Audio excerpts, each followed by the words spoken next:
Bueno, volvimos de este mini recreo. Perdón, Volvimos. siempre ser administrador del consorcio de este edificio es un poco complicado. Mil disculpas, ahora continuamos. Esperate 2 minutos que se sumen porque tenemos 11 personas. Nada más perdimos un Bueno. camino. Perdimos gente en el camino. Sí, sí.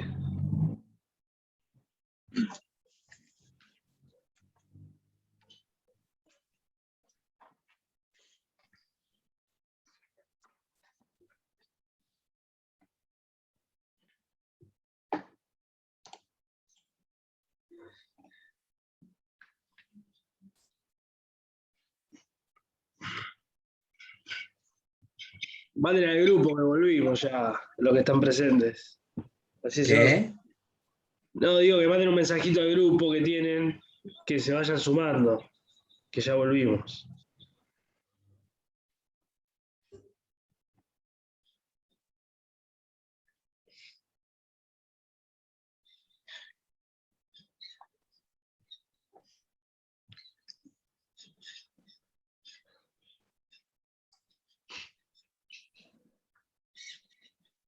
Esperemos que en ese grupo no hablen mal de nosotros.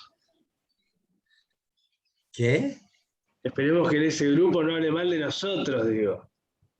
Yo me entero, me arden las orejas, todo.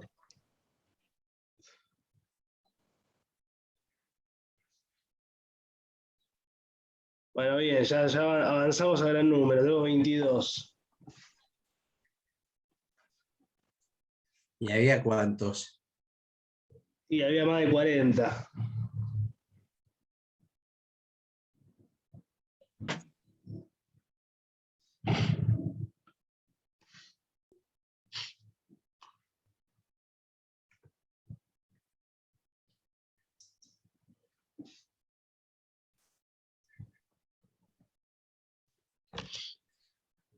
Bueno, seguimos. El total, el resto tienen los videos en el campus para verlo, ¿no? Entonces había hablado de los requisitos reglamentarios que tienen que ver con el planeamiento urbano, con todo lo que tiene que ver con la aprobación municipal, que son requisitos de ocupación, requisitos de seguridad, requisitos ambientales,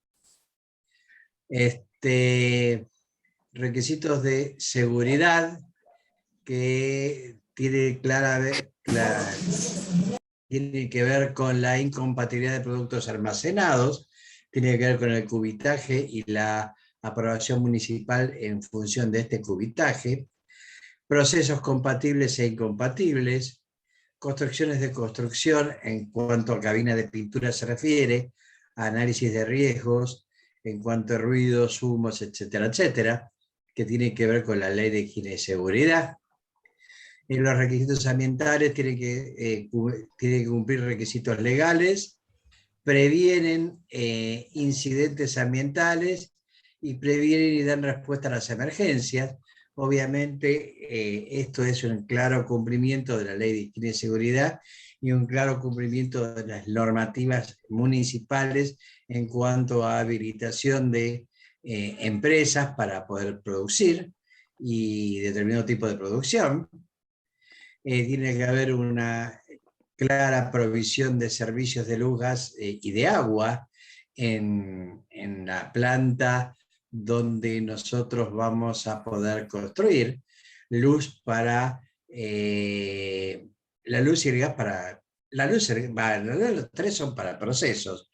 Hay empresas que utilizan luz de forma intensiva, hay empresas que en el caso de las galvanizadoras utilizan el gas para calentar el zinc electrolítico en potes, y hay empresas que utilizan el agua para enfriamiento, donde es muy necesario en cuanto a los procesos de producción, con lo cual la luz, el gas y el agua se transforman en elementos en un costo de estos elementos.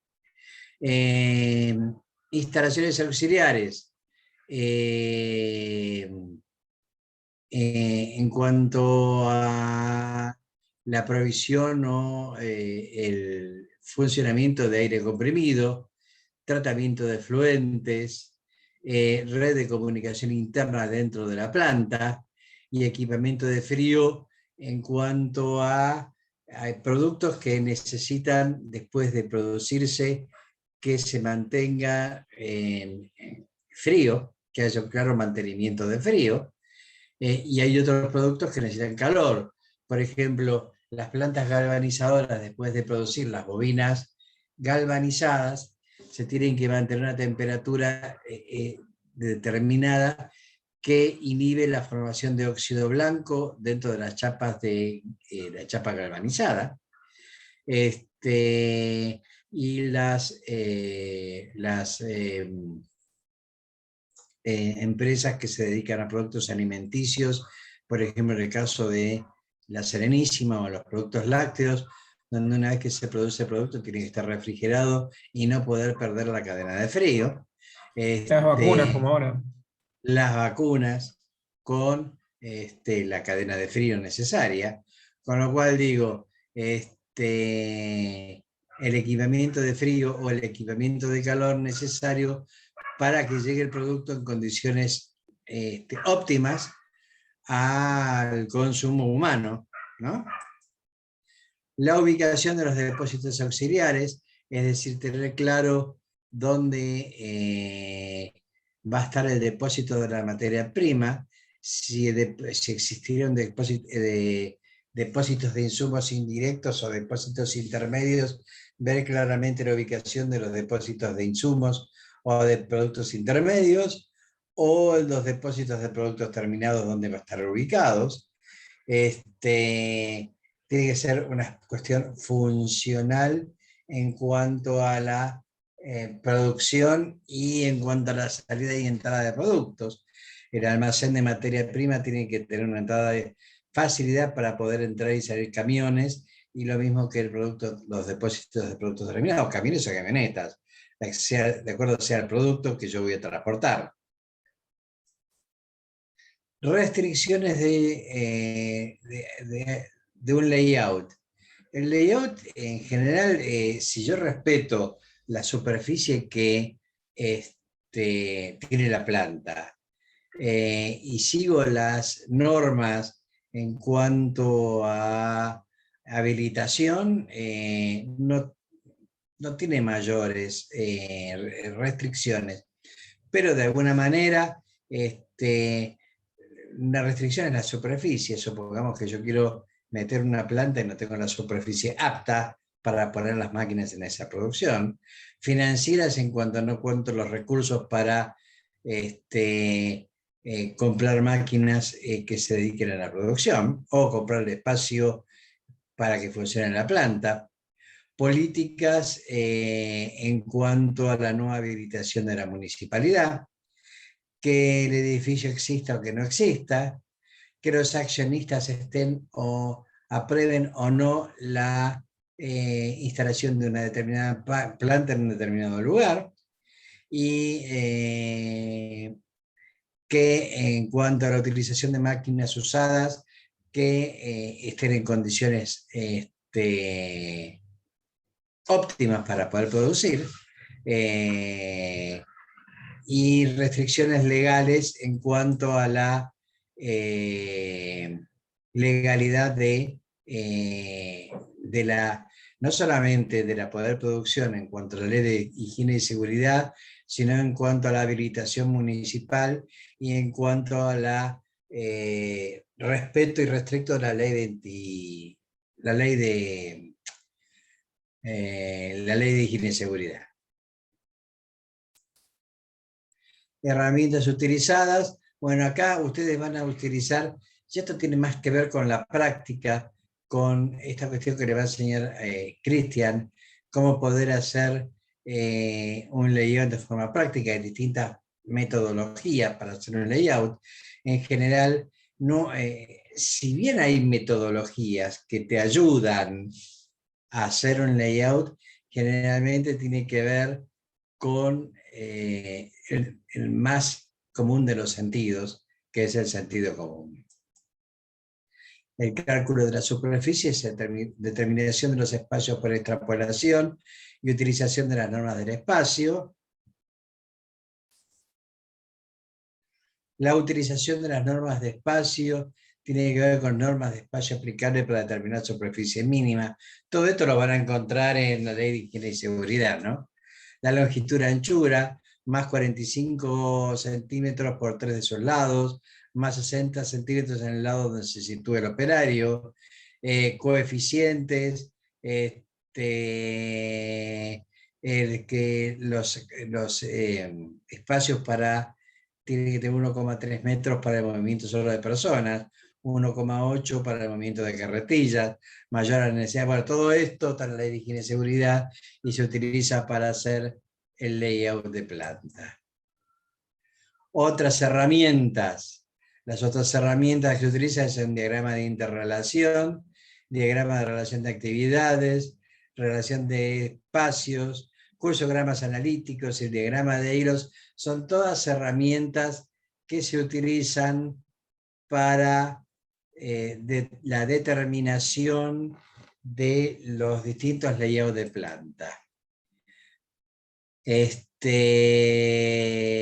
Después acá hay un ejemplo que seguramente lo van a ver con Cristian, o van a ver el ejemplo de trabajos prácticos que tienen para hacer, pero fundamentalmente hacemos esta cuestión que tiene que ver con diagramas. Básicamente, layout hay distintas formas de hacerlo. Hay una bibliografía que creo que está que nos da algunas pautas para... Está en el campus. En el campus. Sí. Algunas pautas. Es decir, no hay tablas de multiplicar acá. No hay, salvo los que tienen que ver con la ley de higiene y seguridad, salvo con la ley que tiene que ver con la habilitación municipal, y salvo que tiene que ver con seguir el orden natural del proceso. El resto hay montones de formas de hacer un layout, pero siempre tiene que tener estas tres virtudes: orden natural del proceso, habilitación municipal y respeto de la ley 19.550. El resto se lo dejamos a los ingenieros que saben mucho mejor que nosotros. Bueno, hasta acá, ¿hay alguna duda? No es muy difícil este tema. Tiene que ver más con el sentido común que en otra cosa. Si no hay ninguna duda, entonces... Lo va a tener que hacer el que sabe mejor dibujar, que mejor se defienda con los planos. Es un tema para él o ella. Bueno, los dejo con Cristian. Y bueno, a sus órdenes por cualquier duda que necesiten. Gracias, Bien. profe. Muchas gracias, Raúl. Gracias, profe. Bueno, antes que nada, un comentario breve sobre los recuperatorios. Quien corresponda que recupere el primer examen parcial, lo vamos a estar desarrollando el próximo sábado. La modalidad, bueno, puede ser la misma o cambiar en cuanto a... No va a ser un examen práctico, que es tranquilo, pero sí puede ser por ahí de otra forma al multiple choice que hicieron en el primer parcial. Los temas son los mismos, pero bueno, lo que les voy a pedir es, más allá de que por la lista status se vea quién debería recuperar y quién no, los que van a asistir, o asistir es una forma de decir, pero los que van a recuperar el próximo sábado en sí, que van a dar el examen, les voy a pedir que durante la semana me envíen un mail confirmándome. El recuperatorio es simplemente para la gente que reprobó o que estuvo ausente. La gente que tiene o que ella considera una baja nota, llámese 4 o 5, la oportunidad de levantarla va a ser con el segundo examen y con los exámenes consecuentes que faltan 3 todavía. Al final del cuatrimestre, o al final o antes del último examen, veremos cómo está parado cada uno. y si habría que hacer un examen para levantar una nota. Claramente podemos levantar una nota, no vamos a levantar las 4 notas y son 4 cuatros, ¿no? Igualmente, por el momento como estamos, y como dijimos el primer día, acá habíamos hecho un trato y que por ahora se está cumpliendo bien, o sea que por el momento todos los que tengan los parciales aprobados y dados en tiempo y forma y los trabajos prácticos aprobados y entregados en tiempo y forma, al final del curso van a ir al coloquio. Esta idea de recuperatorio es para aquella persona que reprobó o bien que estuvo ausente el día del examen. Así que, una vez más, reitero, les pido a aquellas personas que me confirmen por mail durante la semana su asistencia al recuperatorio del próximo sábado. Y le indicaré cuando me envíe el mail cómo haremos. Lo haremos mediante el aula virtual, si le enviaré yo el examen por mail. A esas personas les guiaré cómo haremos el próximo sábado. Bien. Si no hay... Profe, le hago una consulta. ¿El tema del coloquio, entran todos los temas como si fuese un final o es de algún tema que tenemos que preparar? ¿Cómo es? No, entran, es una defensa de la promoción, con lo cual, sí, todavía falta, pero son todos los temas en sí. Es una defensa de la promoción porque es la última clase de coloquio, el 20, si no me equivoco. Con lo cual, lo que va a entrar ahí va a ser desde el 10, 12 de agosto hasta el sábado anterior. Para proceder al coloquio hay ciertas cuestiones que, por ejemplo, el tema de los parciales aprobados y los trabajos prácticos aprobados en tiempo y forma, bajo nuestra regla, bajo la regla general, es la que está subida en el campus, que es con promedio 7, ¿no? Pero dijimos que si todo iba bien, van a ir a coloquio todos en la medida de que aprueben los exámenes en forma correcta todos. Esa es la cuestión del coloquio. Sí.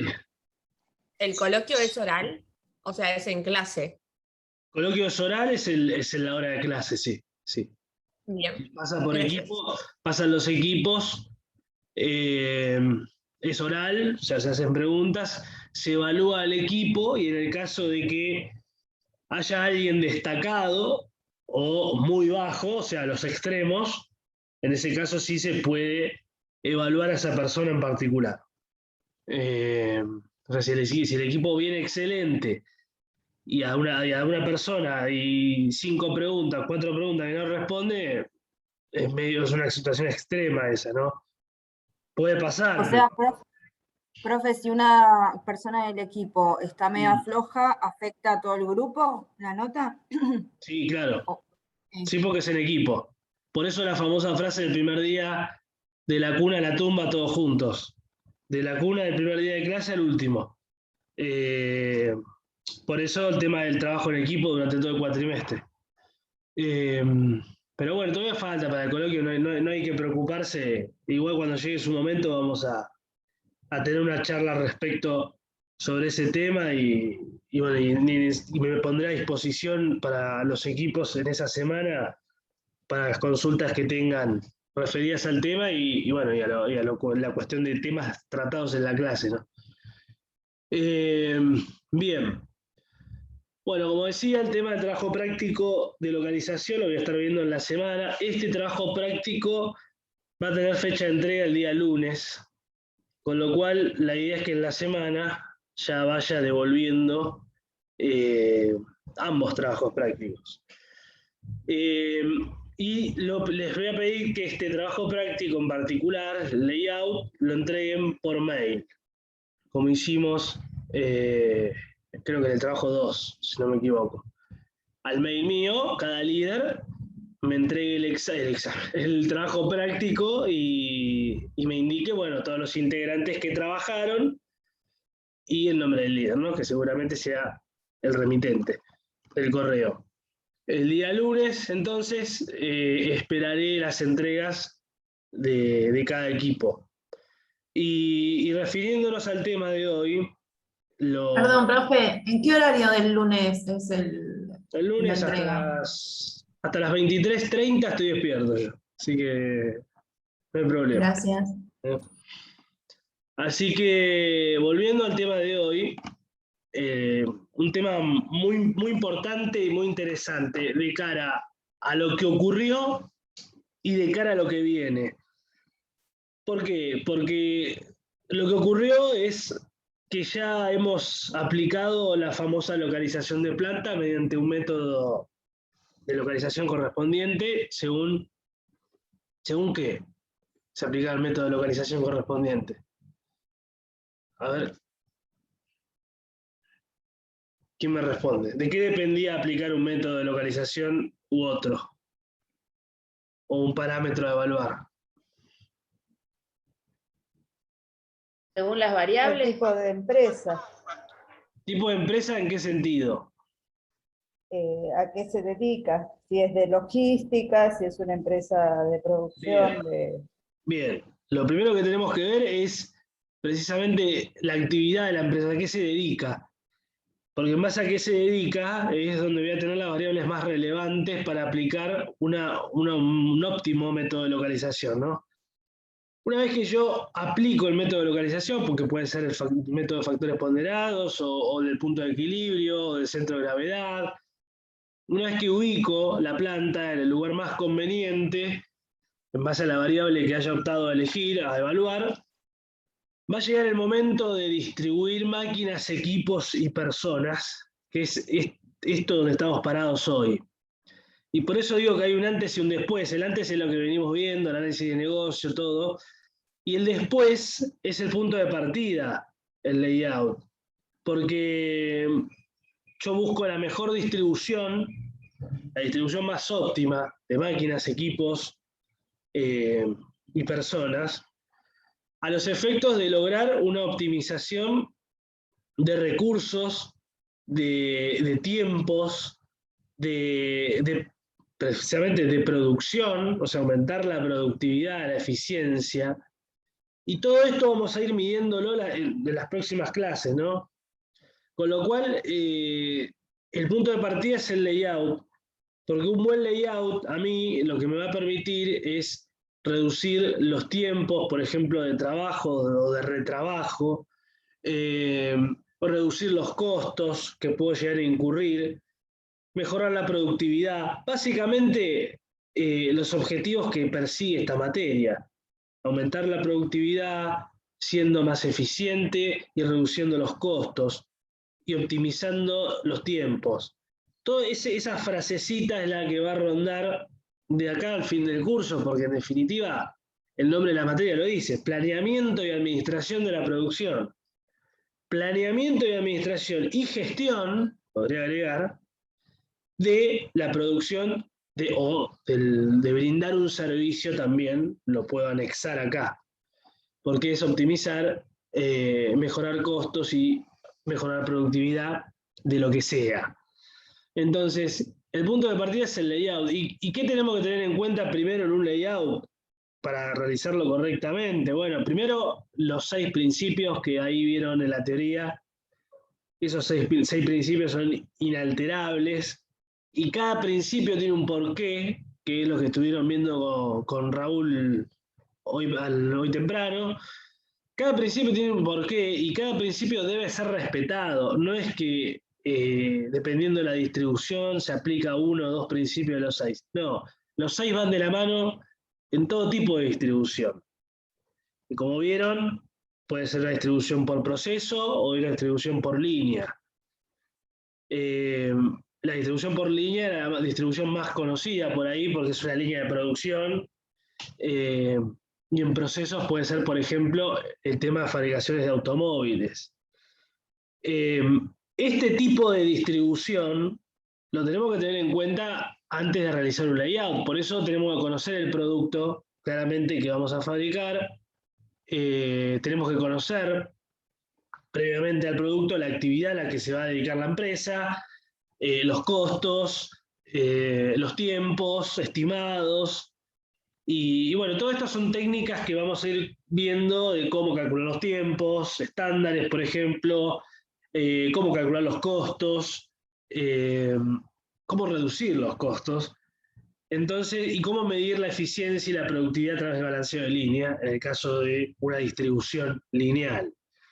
En cuanto a la distribución por proceso o por células, se asemeja un poco más al estudio de sistema celular, no de biología, sino de sistema just in time y de lo que es el sistema pool, que esa es una clase muy pronto que se viene, sobre sistemas de producción pull y push.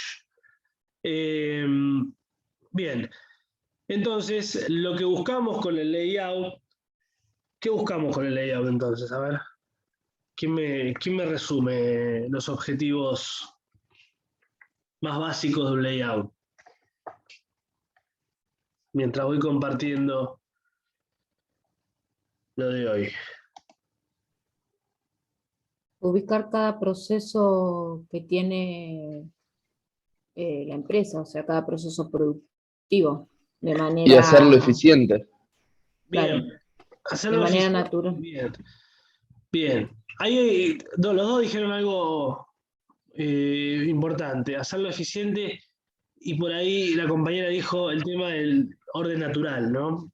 Si Sí. bien hay 6 principios a respetar y a seguir para un buen layout o para constituir un buen layout, existe un principio que engloba a los 6, que es el del orden natural del proceso, precisamente, y es el principio denominado fundamental en un layout, porque precisamente el layout, que nosotros vamos a ver al menos, se basa en el proceso de producción, o sea, se basa en el producto y el proceso que tiene ese producto. Entonces, ¿yo qué es lo primero que tengo que conocer para diseñar un buen layout? Primero tengo que conocer el producto, el proceso, y lo que tengo yo disponible, los recursos disponibles para desarrollar ese proceso de manera correcta y adecuar la distribución de máquinas, equipos y personas en base a ese proceso de producción.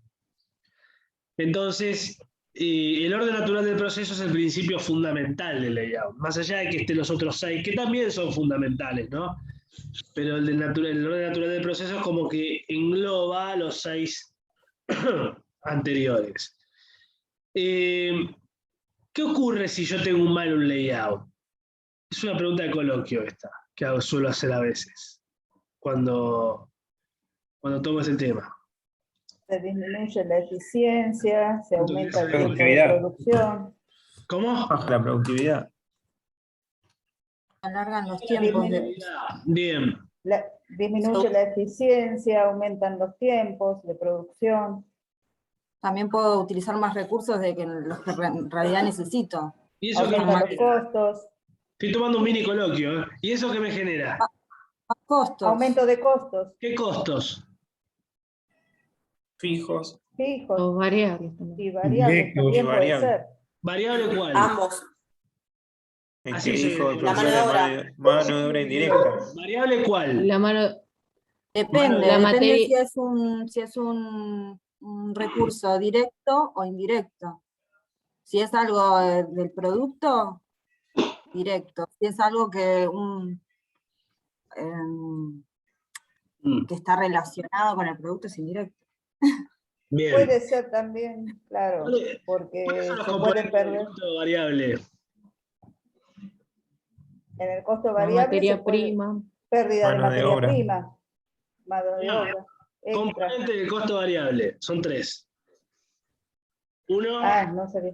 lo dijeron por ahí. Mano de obra directa. Bien. ¿Qué más? Materia prima, Materia prima. ¿Qué más? ¿Y el último?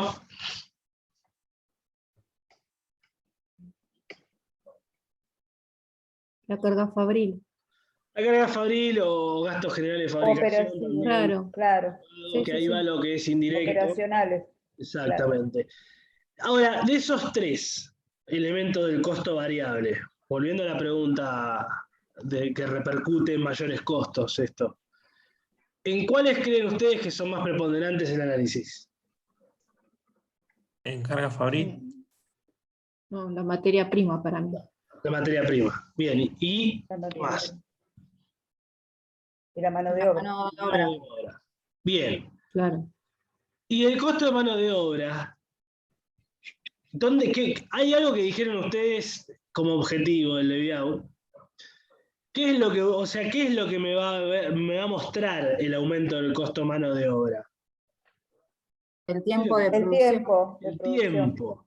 Entonces, aquí hay una variable, que es la variable tiempos de producción, que está dentro del costo de mano de obra, que a su vez es un costo variable, y que es la referencia en un layout. Si yo aumento los tiempos, o hay cruces que me generan más retrabajo, más tiempo de producción, eso va a inferir en la mano de obra, ¿no? Y si encima utilizo materia prima y tengo mucho desperdicio, tengo mucha merma en el proceso, y es una materia prima delicada, por así decir, dependiendo del producto que estemos fabricando, también va a inferir claramente en el costo de materia prima. Y también puede inferir en gastos generales de fabricación, como dijo una compañera ahí, dependiendo qué elementos se toque. Pero los más relevantes es el costo de materia prima y de mano de obra directa, por lo que decía anteriormente. Y los costos fijos claramente, porque tenemos restricciones de superficie, estructuras, alquilé un galpón que me queda chico para lo que quiera hacer, tengo que alquilar un galpón más grande, por ejemplo, o sea, alquiler es un costo fijo. Hay muchos, los costos fijos va de cabeza. Pero cuando ustedes les preguntan la incidencia económica de realizar mal un layout, que en definitiva es lo primero en donde se visualiza que está mal un layout cuando estoy empezando a perder guita, o cuando me está empezando a costar más lo que antes no era así, más allá de la inflación y todo, de donde operemos, pero ahí es donde más se siente. Entonces, la incidencia económica es basada en costo, ¿en qué costo? Bueno, los fijos claramente, y los costos de mano de obra y de materia prima, es decir, variables. En cuanto a tiempo se refiere, vamos a tener mayores tiempos, porque vamos a tener menor adecuación al orden natural del proceso, seguramente, vamos a tener mayores retrabajos, el hecho de ir y volver, eso es retrabajo, y que se va a solucionar en un futuro a corto plazo acá, con un estudio de tiempo estándar, donde es la variable fundamental para el cálculo del costo de mano de obra, como vamos a ver más adelante. Pero en definitiva, claramente uno no busca desarrollar mal un layout, uno busca adecuar o realizar lo mejor posible un layout precisamente para no tener estos problemas económicos y de planeamiento, en definitiva. Con lo cual, en una secuencia del armado de una buena distribución, lo primero que tenemos que tener en cuenta es ese planeamiento, es decir, planear el total, ir de lo general a lo particular. ¿Qué es lo que quiero? Y en base a lo que quiero, ir desmenuzando eso, es decir, ir a los detalles, que es el paso número 1. Esto lo voy a subir ahora igual, quédense tranquilos. Preparar el plan teórico y deducir de este el práctico. Acá entran en juego muchas cuestiones. Primero, en particular, primero y principal, los principios que debo respetar para realizar un buen layout, la ley de seguridad e higiene, estas cuestiones de superficie, los aspectos para superficies óptimas, como puede ser, por ejemplo, el coeficiente del 1,8 y el 1,3, dependiendo si en los pasillos hay personas o no hay personas, los espacios cúbicos por ley o reglamentarios, las habilitaciones, todo eso es plan teórico que debo contar para tener un layout. Y después de eso voy a la práctica. Básicamente como hicimos en el día de hoy. Primero tuvieron una teoría donde conocieron los principios, donde conocieron ciertos aspectos, y después ahora vamos a ir a la práctica. Acá ocurre lo mismo. Como tercer paso, tenemos que planear el proceso y maquinarias de acuerdo con las necesidades del producto a fabricar. Yo les comentaba al principio que este trabajo de distribución en planta o layout se basaba un poco en el proceso y en el producto. Con lo cual el proceso voy a planear y las máquinas que voy a utilizar va a depender del proceso y a su vez el proceso del producto. ¿Y qué puedo analizar acá para tener un mayor control? Bueno, el listado de componentes o piezas, es decir, el listado de materias primas que necesita ese producto, Y una confección de hojas de ruta. ¿Qué es una hoja de ruta? ¿Quién me define una hoja de ruta? Yo en mi trabajo hago hoja de ruta y es paso a paso las diferentes etapas que tengo que cumplir para llevar a cabo un proceso. Bien, bien.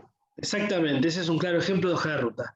Eso es una hoja de ruta. Hoja de ruta podemos hacer en una planta, la podemos hacer en una oficina, en una empresa de servicios, en un estudio. Hoja de ruta es precisamente el tema de fondo que trata es seguir o determinar pasos a seguir para resolver una cuestión. En este caso es un proceso o es lograr el proceso de un producto terminado. Con lo cual, lo que tenemos que tener en cuenta en este paso para planificar es planificar a través de una hoja de ruta, por ejemplo. Y para esa hoja de ruta o para planificar tendríamos que tener el listado de piezas, componentes o también el diagrama de procesos elaborado. Ustedes en el trabajo práctico tienen el diagramita clásico de cómo se arma ese proceso. Igual el trabajo práctico es un caso más amigable, porque ¿quién no se ha comido un sándwich de miga?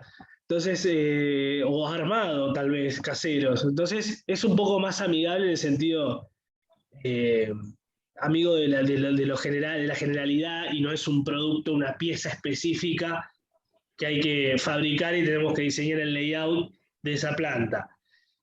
Pero igualmente, en forma genérica, es bueno tener en cuenta la confección de hojas de ruta, el listado de componentes o el diagrama de procesos para planificar el proceso y la adecuación del proceso, las maquinarias y con el producto a fabricar, ¿no? Ustedes, en el caso de ustedes, tienen el diagrama, ahí el mapa de procesos de cómo viene la cuestión de los sándwiches de miga. En el punto 4, o el paso 4, tenemos que planear la distribución de acuerdo al proceso, la maquinaria y la circulación. Bueno, esto decanta del punto 3 o del paso 3. ¿Y cómo vamos a medir esto? Bueno, ahí viene el tema de análisis de tiempos, viene el tema de la afinidad de los sectores, es decir, acá entra en juego algo que vieron en una de las últimas filminas con Raúl, que me tiró la pelota a mí, del diagrama triangular. El diagrama de interrelaciones, que en otras palabras es un diagrama de afinidad. Se va a cortar, profe. Se va a cortar, es verdad. Bueno, ahora cuando se corta, o hacemos una cosa, como tenemos el link fijo, si quieren salimos y volvemos a entrar ahora en 5 segundos. Así no nos molesta el cortado acá. Salgo y vuelvo a entrar. ¿Eh? Gracias.